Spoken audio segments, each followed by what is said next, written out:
Good evening, everybody, and welcome to another Skwawk talk on Socialist Telly.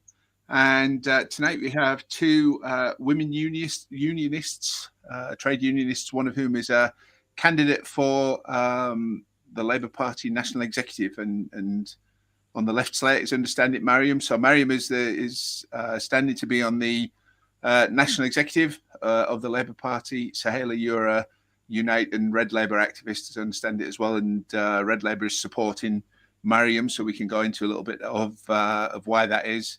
And I'm going to hand straight over to you, Maryam, if that's okay, and just tell us, why are you standing? Hi, Steve. Hi, Sohayalla. I'm standing because I want an open and democratic Labour Party, and the rights of members is really important to me. I'm also a lefty Muslim working class woman with a really good understanding of how the NEC worked, having worked for the party for the past 5-6 years.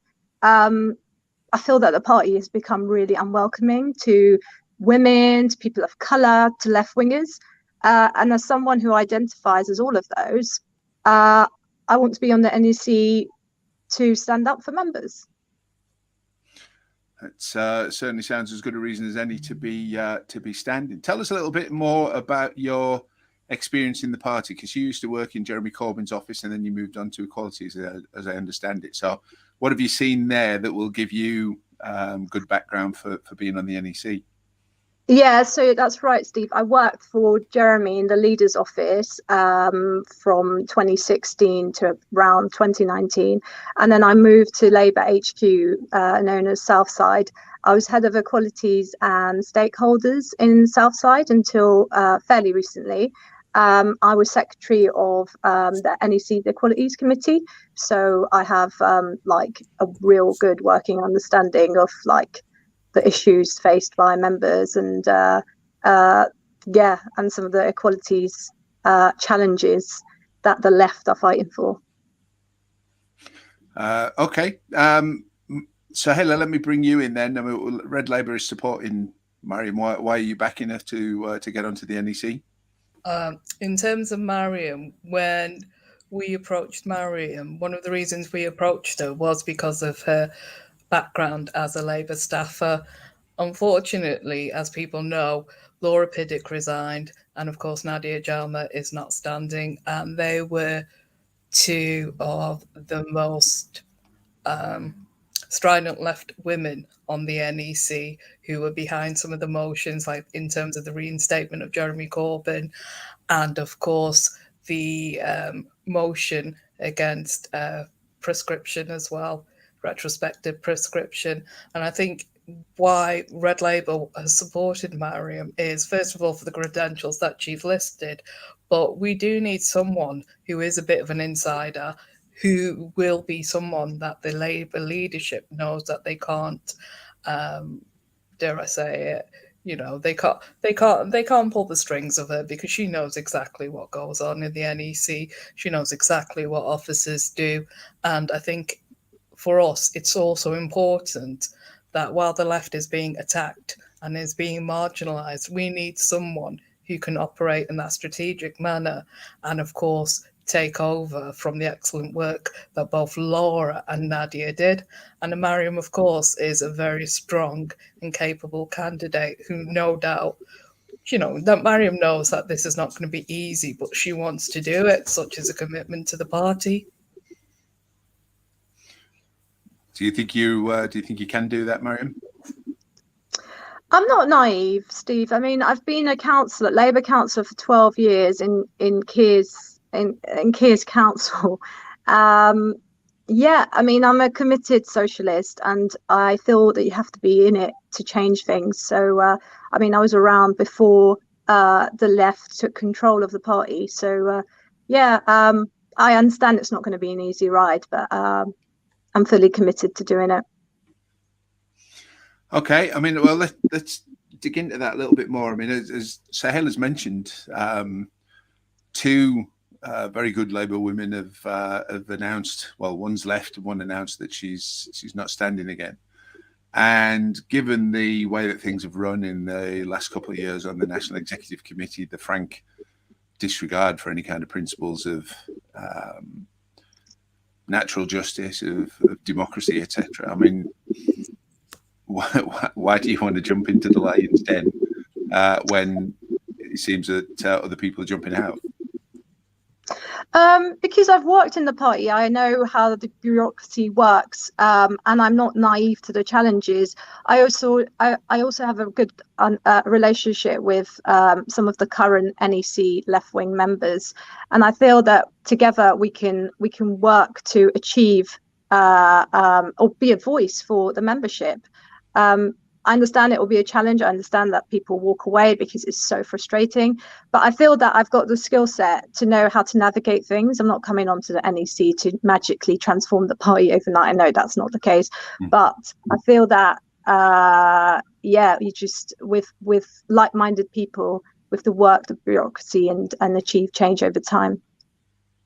Can I just come in there, Steve? Because I think it's also important that, you know, in our communications with the left NEC members, most of their casework tends to be around suspensions, auto exclusions, and, you know, for when people started on the NEC, and even, you know, I don't think Nadia will mind, it was actually quite confusing for them to understand all the bureaucracy, to get to grips with the different party machinery, so like what the NCC is, what this disciplinary panel is, what that disciplinary panel is.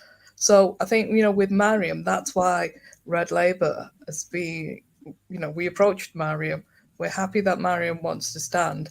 And of course, she's worked with members such as Mish Rahman, she's worked with Nadia as well, and of course Gemma as well.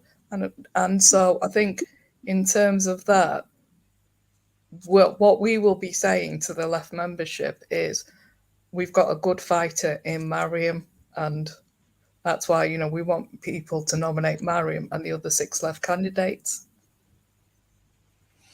Yes, well, I mean, it wasn't particularly on the list to discuss for tonight, but we've seen a list get published, and not, you know, but there hasn't been universal agreement across the kind of usual grassroots left groups about how many to put on the slate, which people to put on the slate, etc. I mean, given the lack of obvious unity there at the moment on that point, and the exodus that there's been in the last couple of years of a couple of 100,000 at least Labour members, mostly on the left, in protest at the way that the party's going, plus, you know, hundreds to thousands, accounts vary, who've been kicked out of the party as part of the war on the left at the moment. I mean, is it winnable? Can you get that many candidates on? Is it going to be, you know, are there any risks attached, you know, with standing 7 candidates as opposed to 4 that some other groups were talking about putting forward, etc.? Okay, I think in terms of that, what we also have to remember is that the NEC contest is in 2 stages. So the first stage is the nomination stage, where CLPs can make up to 9 nominations. So in many ways, one of the issues from the last set of nominations in 2020 was that we only stood 6, so there was 3 others people could stand, and then many other people were putting people down like Anne Black, and they were looking for other people to put in. So 1 or 2 left right wingers got in there as well. You know, people who they felt, oh, well, they don't seem so bad, so let's put them down. So the 7 candidates that we're recommending were the 7 candidates that were brought forward to the CLGA. Hopefully, and I think it will be a good thing that we can, it's a bit of a testing ground as well, but hopefully we will come back all together, all the organisations, to meet and look at what is best in terms of moving forward when it comes to the voting stage. And it's our hope, and I think it is our belief as well, that Maryam will be part of that final slate. Very good. In terms of, you know, it's been touched on, but the kind of issues of racism, discrimination, misogyny, Islamophobia, etc. within the party. I mean, that seems, as somebody who still keeps a close eye on what's going on inside the party, to have gone rampant under the new leadership. So what are the issues there, and what are the prospects for people of goodwill who want to get into the party structures to actually do anything and influence anything for the better. So sorry, Steve, what's the question?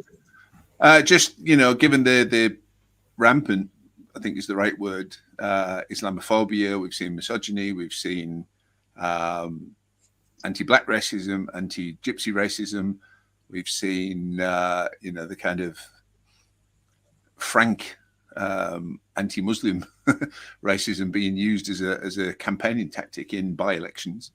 What can people who are still in the party do, and particularly people who are getting elected into positions, as you hopefully will, to try to counter that torrent? Because it does seem like the floodgates have been open since the new leadership, the new regime took over. So you're right. Islamophobia is pretty common in the Labour Party. Like, you won't come across a Muslim member who doesn't have anything to say about being patronised or dismissed or belittled. As is anti-black racism, you rarely come across a CRP where there's a lot of diversity. So those are issues that were being picked up by the incumbent NEC left members. So combating Islamophobia, combating anti-GLT racism, anti-black racism. I feel that we need to continue the fight, and this isn't coming from members, this is coming from the leadership, if you like. And I think that NEC members need to be very much united in standing up for minority issues and for the membership as a whole, and make sure that our policies are not some of the rubbish that's coming out from benches' mouths right now. Yes, I mean, well, as somebody who was in the party staff until last year, you've probably seen this at first hand, but I mean, the Labour Muslim Network put out a report at the back end of 2020, which was absolutely damning on the state of the racism among, well, I don't know if they specifically said the right, but obviously it's the right that is running things and is has got the chance to express all this. Steve, I was just about to say, and Maryam will probably know, but just talking about the Labour Muslim Network, they did offer to me and discuss training with the current leadership, and I don't think that was ever picked up. Maryam, was that ever picked up about training for party staffers and, of course, MPs as well, and elected members?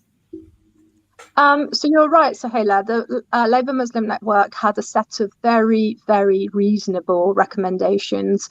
Some were picked up, some weren't, and some are still pending. So it's really important for anyone elected to the NEC to carry on championing some of the very reasonable recommendations by the Labour Muslim Network, as is the case with the anti-black racism recommendations. Yeah, absolutely. Everyone's got to be on parity, right? No one should be excluded. And there's a lot of work to be done still on Islamophobia within the party. Well, this was going to be my question, because when that LMN report came out, the Labour Muslim Network report, which said that, I forget exactly the numbers, but horrific levels of Muslim Labour members had encountered direct Islamophobia themselves, even bigger number had seen it perpetrated against others, etc. Keir Starmer and David Evans both went for the Pavlovian reaction of promising they were going to implement this report in full, pretty much the day that it came out. And that's, a year and a half ago now. I haven't seen any sign of anything actually being done, and yet the current NEC, even with the left members on it, hasn't held David Evans to account. I mean, from my mind, if he, given the lack of action on that and the promises he made about it, he should never have got confirmed as a general secretary under any circumstances, given that he hasn't done what he promised he was going to do, even on that one very key issue, given the state of affairs in the Labour Party. I mean, how else could that be pushed. I'm not blaming the left members on the NEC for that, because they just get outvoted all the time by the right-wing members. But that's the core of the problem, I think. No, Steve, I think you're right there. But one thing that is very important is that we keep on reporting these incidents of Islamophobia. We keep on reporting these incidents of anti-Black racism. And of course, we copy in all NEC members, including the BAME rep Carol Sewell. And, we do say what is going on, because the fact is the anti-Black racism code is out. That's there for people to see. But of course, I've not seen it being circulated to any CLP saying, everyone needs to read this, abide by this. In terms of an Islamophobia code as well, that needs to be circulated. Again, people don't see these things.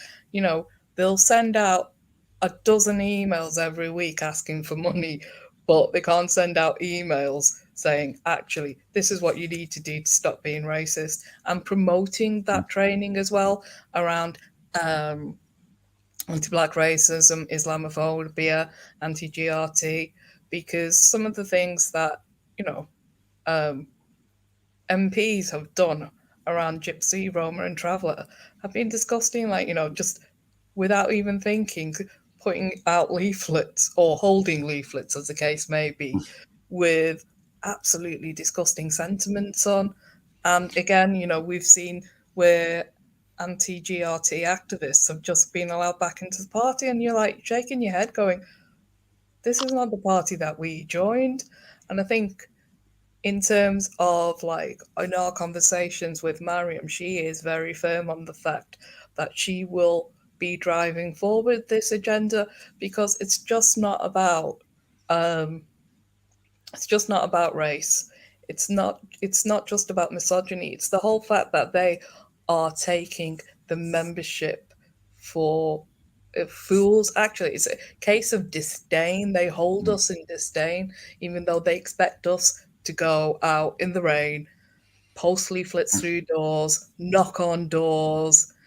Come the election, they'll be expecting people to come out because, of course, we don't want a Tory government.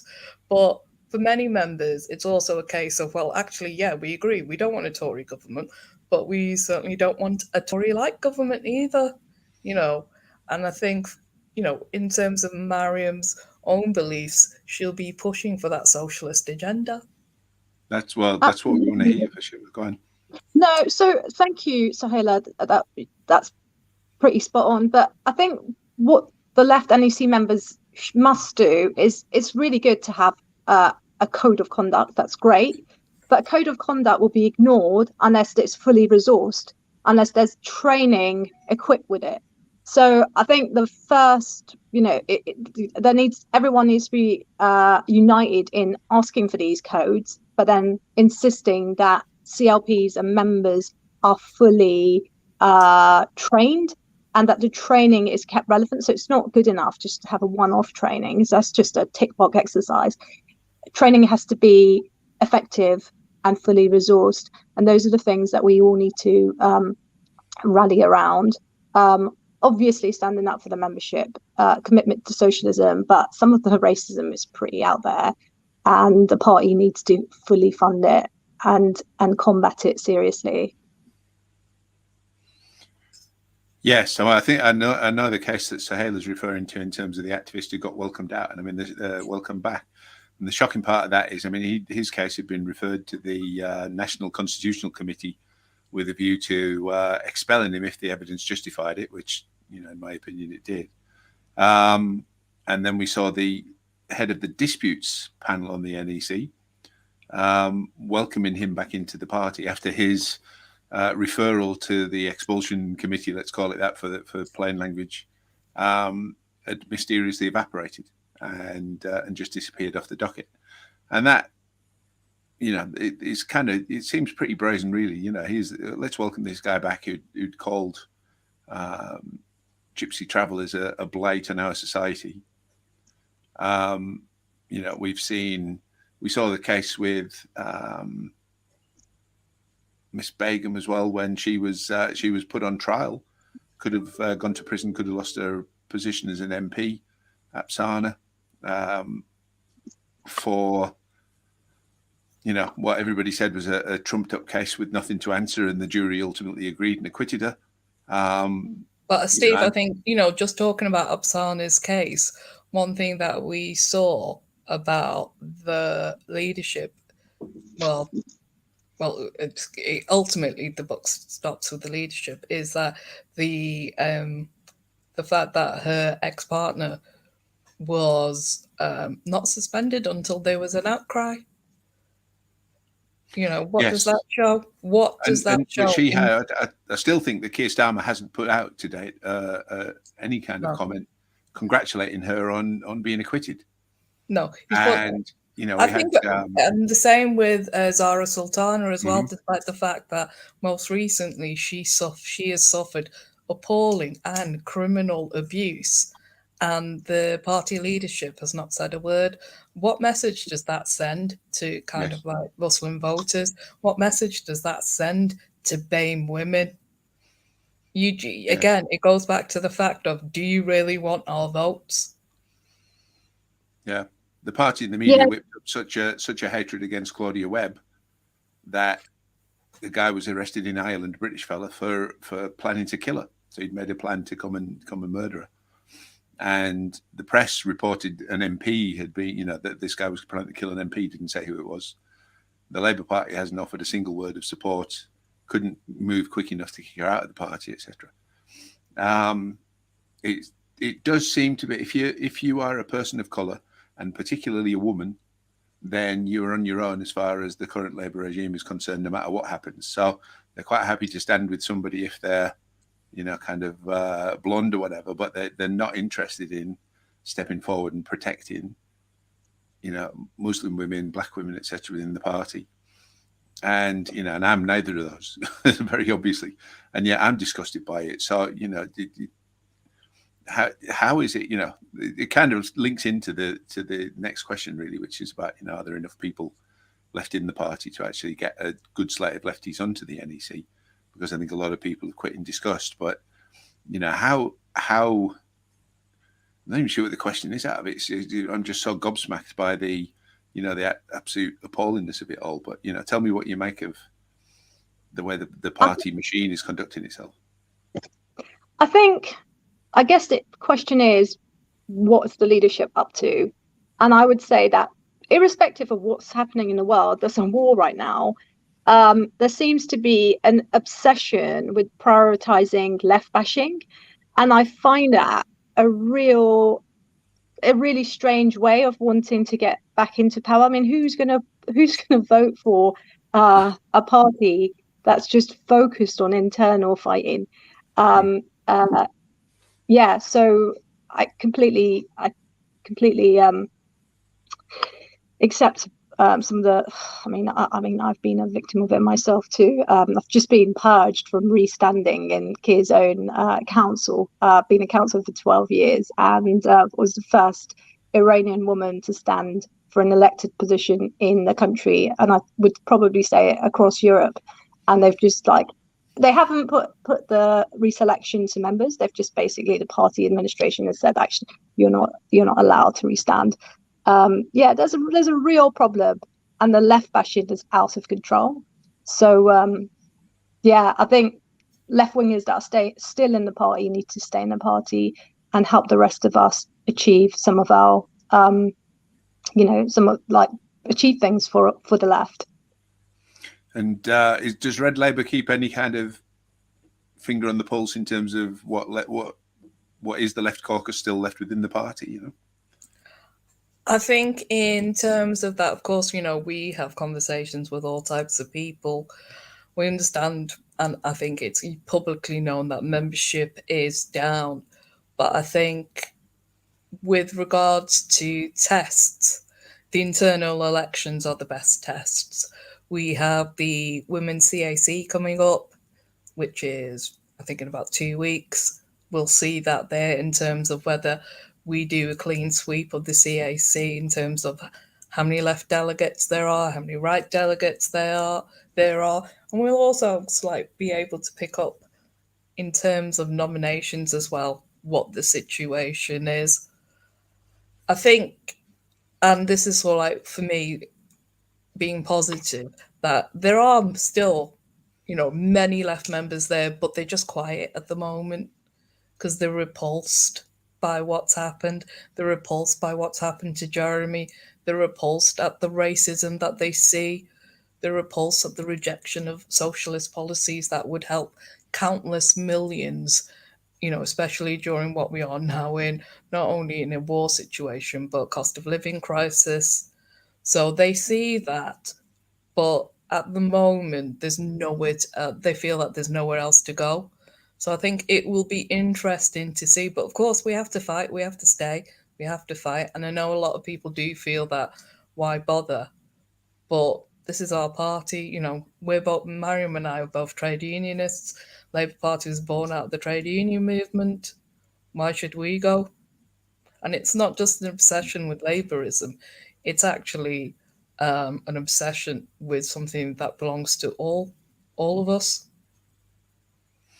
Paul McCord has come in the comments there, and he probably sums up the feeling of a lot of people who are commenting through it on the show at the minute. But do you feel you're fighting a losing battle trying to change the Labour Party from within when the actual party's structure abhors socialism? And I think that's pretty clear. We saw Labour First put a tweet out this week crowing about the iron grip. Basically, they've managed to establish, Keir Starmer's enforcers, that was the word they used, have managed to establish over the party, the amount of control they're giving him.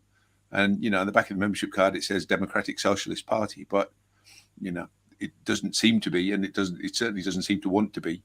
So, is it a losing battle? Is it something, I think that's the key thing if you want to get people who are to stay in and then vote, obviously, to get a left slate on the NEC, is to persuade them that it's not a futile fight, really. So, over to you. So, yeah, I'm not a defeatist. I mean, if you're going to go in with that attitude, then you're pretty much accepted that you've lost.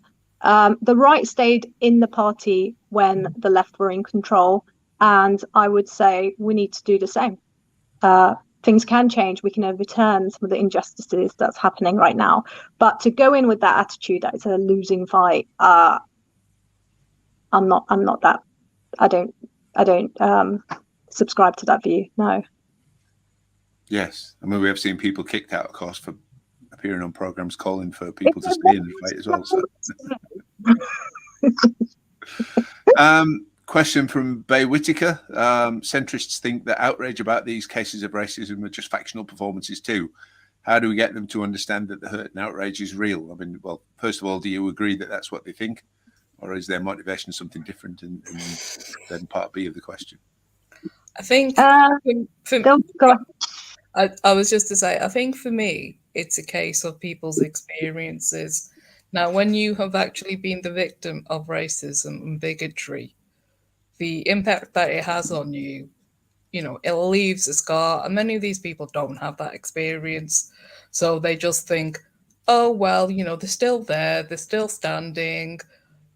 They're still being annoying. And it's like, well, actually, no, you don't know what the impact is. And in terms of sort of like the outcomes, as we know, the impact of racism on society in terms of outcomes for Black, Asian, minority ethnic people, they're ludicrously poor. We saw it in COVID. We see it now still with economics, educational attainment. So, yeah, and especially at a time when things are getting tougher for working class people, it's something that I think they need to get their heads out of the clouds. Racism is real. We are seeing an upsurgence. And definitely there's a Brexit effect there, but we are seeing an upsurgence, and it is also being mirrored in the media as well. Some of the right-wing media, you're surprised that they even have the guts to publish some of the stuff that they do, but they still do, and there's nothing done. Yes, and then we've seen also, spinning off to somebody who isn't part of, directly part of the community, but that Jeremy Corbyn has been getting tarred and smeared with all sorts in the past weeks and months, to the point where you wonder whether, his life's in danger from some of these right-wing extremists that like to act on all these kind of incitements and so on. But you know, the other thing is, I mean, if it was a different group that they weren't, you know, disinterested in helping, they would, you know, if anybody was to suggest that they, you know, minimize their experience of racism and that kind of stuff, then there would the same people would be absolutely horrified and accuse everybody of being racist for that, you know, simply for doing that. So, and yet they turn around and do it without apparently a trace of irony towards the communities that don't suit them, you know. Sorry, Steve, but I think that's very important. It goes back to what Maryam said about training, you know, training around anti-Black racism, training around Islamophobia, and, you know, anti-GRT racism. GRT racism, sorry, is really important. It's important because many of these people don't have those connections with those communities, even though they may be half a mile down the road. So it is something that I think definitely as someone who will be voting the NEC elections, and hopefully for Maryam as well, that I will be wanting to see from the NEC candidates, that there has to be a push to addressing racism within the party, because you can't say that Labour does not meet the criteria for being institutionally racist. It does. You know, many Black people, many Muslim people feel like they are second-class members within the Labour Party, and that has been echoed, and that's been told to elected members, and it's been told to BAME elected members as well, and they just go, you know, it's the old shrug of the shoulders. Yes, I mean the media has a huge amount of guilt to carry in this, I reckon, because they cover like mad for the right wingers as soon as, you know, for gross kind of up the fronts to anybody, and yet as soon as a left winger puts a toe out of line, they're all over it. So, you know, it doesn't get reported. It doesn't, you know, they either misreported or they just ignore it altogether. But then we've seen things like the EHRC refusing to conduct an Islamophobia investigation into the Conservative Party despite repeated requests from Muslim groups. We've seen left-wing Jewish group in Labour, Jewish Voice for Labour, reporting the racism they're experiencing to the EHRC, and that getting ignored. We've seen people, you know, directors quit the EHRC for the you know, for the racism they experience within it. Is everything to, you know, well, everything is stacked against the left and against real change in society, not just in the Labour Party. So, you know, how does the movement, let's broaden it out a little bit, you know, in terms of unions, in terms of the Labour movement generally, it said, how does the movement try to combat the headlong rush in society at the moment towards, you know, ever harder racism and ever nearer to fascism, I think, really. I think the left media have an important role to play in amplifying the racism that's happening, that the mainstream media is choosing to ignore, and some within our party structures are choosing to ignore. So I think it's very important to have a very strong, united left media. I feel that the leadership is currently persecuting minorities, and we've just got to have NEC members who are up for the fight in like holding the party leadership to account, but also just making them see that alienating vast groups, communities in society just won't get them into number 10. I mean, if we have to be crude and spell it out for them, that might just have to be the way to do it. But we know that basically ununited parties don't win elections. So if that's the path Keir wants to take, then so be it. Yes. Do people get to hear about that though? Because the media generally ignores it. So, you know, is the public perception of what's going on in the Labour Party anywhere near what's actually going on in the Labour Party, I guess?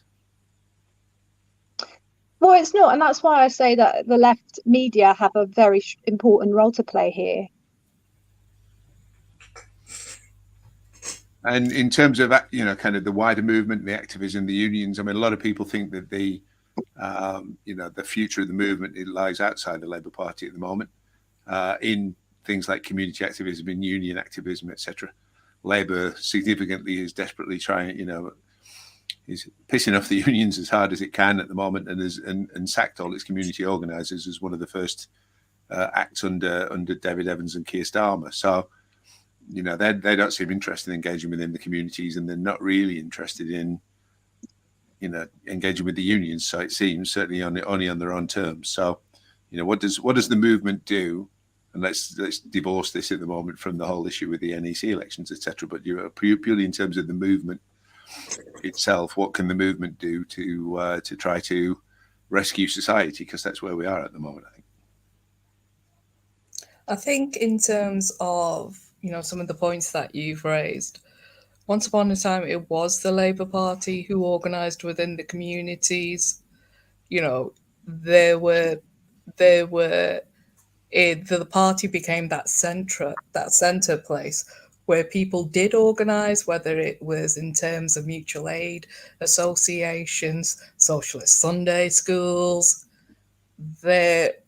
or in terms of helping in their local communities when it came to any trouble.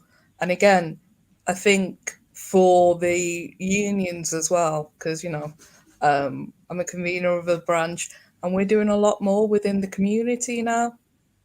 And that is something that the Labour Party should be capitalising. So yeah, we are spreading socialist values through our trade unionism, whether it's representing members or whether it's supporting mutual aid organisations or fundraising for them. That's what we're doing, and that's how we're spreading that message. But unfortunately, at the moment, you find that while people are really receptive to the message, they can't actually link it to the Labour Party. They really can't link it because there's nothing being offered there. We're the ones having to deal with people who may be in work but are having to access food banks. So we're doing a lot more in terms of that holistic care for people, but there's nothing there being reciprocated from the party. I think in terms of the trade unions, we've seen that now because I'm a member of Unite. Sharon Graham, our General Secretary, has made it very clear the Labour Party needs to be there for the workers, and we're seeing it in current disputes as well. That doesn't mean that, we're going to walk away from the Labour Party. I hope it doesn't, and I know it doesn't. But it's also a message there because we do the funding. It's, don't forget, the money from the union comes from ordinary members. It comes from our subs. So that is the cleanest form of money you're ever going to get. It's not from, multimillionaires, with dodgy firms or dodgy links to oligarchs or offshore banking accounts. It's from ordinary people. So I do think there has to be a conversation there between the trade unions and the leadership in terms of how this relationship moves forward. Yeah, I mean, I guess my question would be: do you think that he, he and they are, he and the people around him, Keir Starmer, are genuinely interested in even in winning power? I guess is the question, because we've seen mass deselections of all the Muslim councillors in several London boroughs. We've seen similar attacks on black councillors in other places, not too far away from you, Sohayalla in Manchester, where they tried to then replace a black woman with a white man. It was like a favoured kind of son of the Labour right in the area, as I understand it. It doesn't. You don't have to be a genius to work out that there's going to be a backlash against that, and yet they're doing it anyway. So what are they thinking? If it's not, let's not. If it's not a complete disinterest in getting elected, what is the? Who are they? Do they just think they need to appeal to little England in order to, and persuade the billionaires that they're not really any threat to their interests? What is going on? And is that if it's that mad inside the head of Keir Starmer and the people as we would perceive it from the left, what's there for the unions to engage with if they tried? And sorry, mate, I'm not trying to get you kicked out or anything, Maryam. I know that's probably that's a concern that they'll try. They've used it against other left women standing to be elected onto the NEC and suspending them or kicking them out of the party. So, that's the fear, I guess, on your behalf for everybody, that they'll pull the same trick against you. Yeah, that's right. It's hard to tell what might get you kicked out and what not. So, but yeah, you're right. I think only time can tell. We've got these May elections coming up, May council elections. So we'll see if this strategy of not having any policies appeals to anyone. Personally, I don't think that's what even Little England want. They want something. And I think it's wrong to assume that it's racism that they're seeking. So time will tell. Yes, well, I mean, that kind of leads on to policy areas, because there's been the situation with, Keir Starmer is, unless I've missed one, he's broken every one of his leadership election pledges. One of which was to see, to campaign for public ownership of key strategic areas like utilities, etc. Oh, we've lost Maryam, and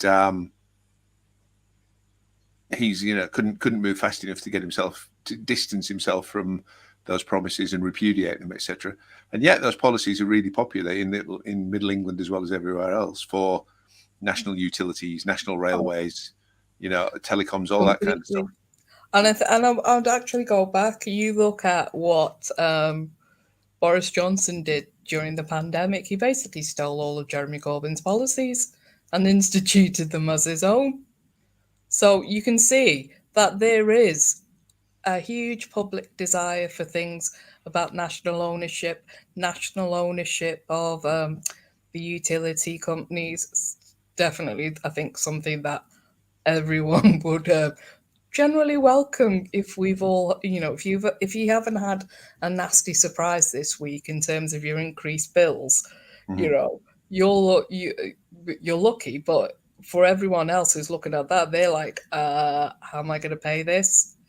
And again, the cost of living crisis. Now, Jeremy Corbyn and, Maryam was actually a part of the 2017 manifesto and the 2019 manifesto. So she's got a great policy mind, but those had some of the most successful policies that we've seen that had a great electoral impact, especially in 2017. People are looking for an alternative. And it's a shame Maryam's gone. I guess technical issues or something. We lost her all of a sudden. So she was part of that, and she's written some of that. And I think for us in the trade unions, some of the stuff we saw in 2017, we want, because we understand how important it is. Definitely in terms of insourcing of local government within the NHS as well, having a publicly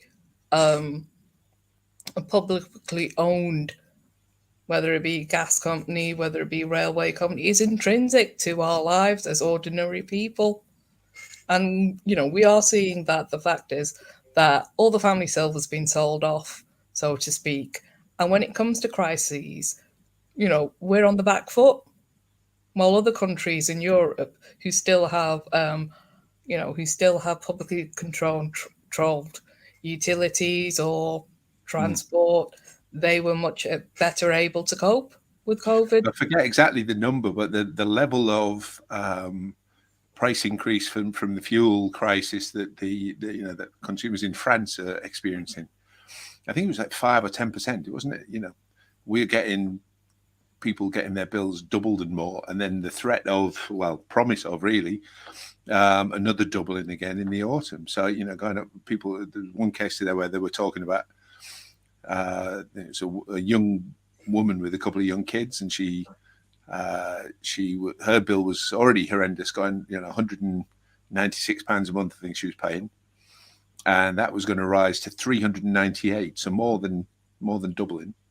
Yeah, and if you're on universal credit, there's no way you can afford that.